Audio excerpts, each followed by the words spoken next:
अस्सलाम वालेकुम जी। मैं मल बलोचा तो मियाँ मुहम्मद रशाद बोल रहा जी।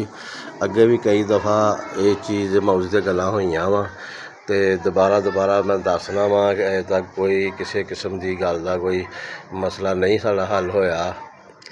साढ़े 5 मरले मैं जगह दसी सी, अद्धी नहीद अख्तर दी, अद्धी शहजाद दी। इक्को मालक को लई सी अनवर को, इक्को मालक को जगह लई सी अनवर कोलों। वो अपने अदालत बयान दे गया सी भी अद्धी जगह मैं नहीद अख्तर नूं दित्ती आ, अद्धी शहजाद नूं दित्ती आ। जिहदे विच सरवर ग्रुप ने एक झूठा स्टाम करके साडे ते केस कर दिता, जिहड़ा अजे तक नहीं मुका। कब्जा लैन आए तो एक अपनी दीवार च सुराख किया वा, ऐ तुसीं देख सकदे जे सुराख नूं अजे तक वो बंद नहीं होया। असीं दरखास्तां भी दित्तियां वा ते कोशिश करने ते लड़ाई बन जाती है। मेहरबानी करके साडा ये दीवार का सुराख खत्म किया जाए। केस चलन लिया वा, जिन्हों जगह मिलेगी वो फैसले बाद दे ने।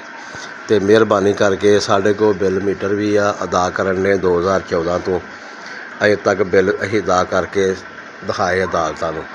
अदालत के बयान विखाए ने। FIR 2 दफ़ा इन्होंने कोशिश की है 159/17, 67/18, जिहदे विच भी कोई मसला हल नहीं होया। 67/18 जी 2 बंदे PO ने जिहड़े अजे तक महकमे पुलिस ने जेरे गौर नहीं किया। मेहरबानी करके सारा कुछ जरा ख्याल करो साडा कुछ, ते बड़ी मेहरबानी, शुक्रिया।